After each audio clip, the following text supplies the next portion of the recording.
Ал енді бірақ ғалымдар, мынау тақуа ғалымдар, бұрынғының ғалымдары айтады, барлық амалда ниет керек дейді.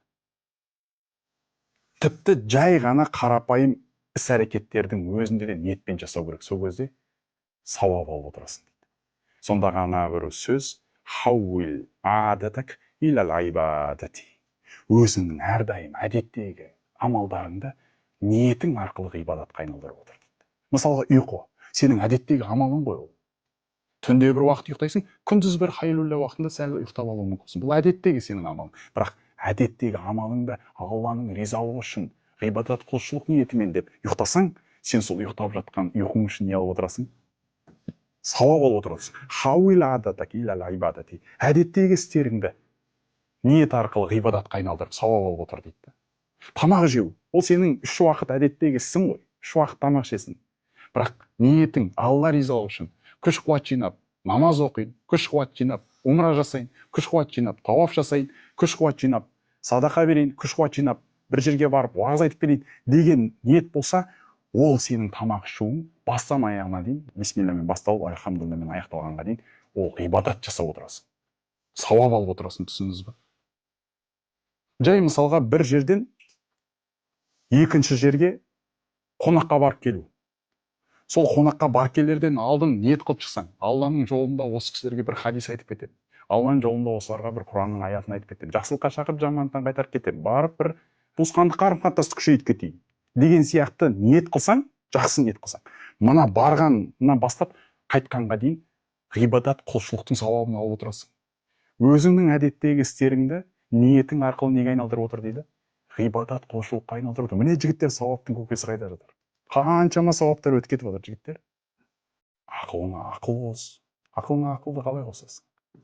Ақылға ақылды, ақылды адамдармен араласу арқылы қосасың. Өзіңнен ақылдырақ адамдармен аралас. Өзіңнен көбірек оқыған адамдармен, өзіңнен көбірек көрген адамдармен, өзіңнен көбірек тәжірибеде жүрген адамдармен көбірек аралас. Сол кезде сен өзің де солар сияқты боласың. Ақылға ақыл қосу деген осы. Ақылға ақыл қосу деген осы, жігіттер. Ашу не дейді? Дұшпан. Ашуды дұшпан тұт. Ашу ешқашан саған дос болмайды. Негізі ашу мынандай ғой, жігіттер. Ашу деген бір сәт негізі. Сол сәттен өтіп кетсең болды негізі. Өзіңді сәл ғана сол сәтте ұстап берсең бар ғой, ар жағы күшті. Мамыражай табиғат, мамыражай күндер. Бәрі жақсы. Біздің бір қателесетін және бір шалыс басатын жеріміз, сол ашу келді ғой, сол кезде өте алмай қаламыз да біз. Үндемей қоя салу, байсалдық таныта салу, жұта салу ана ашу деген сияқты. Алладина юнфиқуна фиссараи вад-дарра валь-кадимина ал-гайда валь-афина анин-нас дейді. Тақуалардың сипатын айтады Құранда. Олар бай болса да, кедей болса да Алланың жолына жұмсайды. Бірінші сипаты. Екінші сипаты, олар ашуларын жұта алады, сабыр ете алады. Үшінші сипаты, олар өздеріне қатты опасыздық жасап тұрса да, жүректерін ауыртып қойған болса да, кешіреді, кешірімді болады. Міне осындай үш сипат тақуалардың сипаты. Соның ішінде жаңағы ашуды жұту деген бар ғой. Бірақ оңай емес. Енді жәннатқа кіру оңай емес ғой. Жәннат мұттақиндарға, тақуаларға әзірленген. Енді тақуа болып ол жәннатқа кіру үшін анау оңай дүние емес. Сөзге жеңіл, істеуге ауыр да. Куфадағы базардың сөрелеріне ол жақта жоқ болған айна жылына келіп тұратын жеміс-жидектер мен дәмді тамақтар келеді ғой. Сол кезде бірінші кезекте имам Абу Ханифа соның бәрін сатып алады екен бар. Барлығын сатып алады екен. Соның аз мөлшерін үйіне апарып береді екен де, қалғанның барлығы медреседегі мұхаддис, хадис жазып атқан шәкірттерге апарып береді екен. Сол шәкірттерден шыққаннан кейін жылайды екен.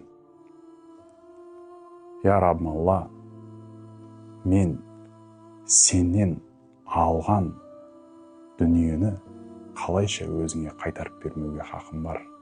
Мен сен маған берген дүниені өзіңе қайтадан қайтарып беріп жатырмын, я Раббым Алла деп қабыл ала көр деп дуа қылады екен да.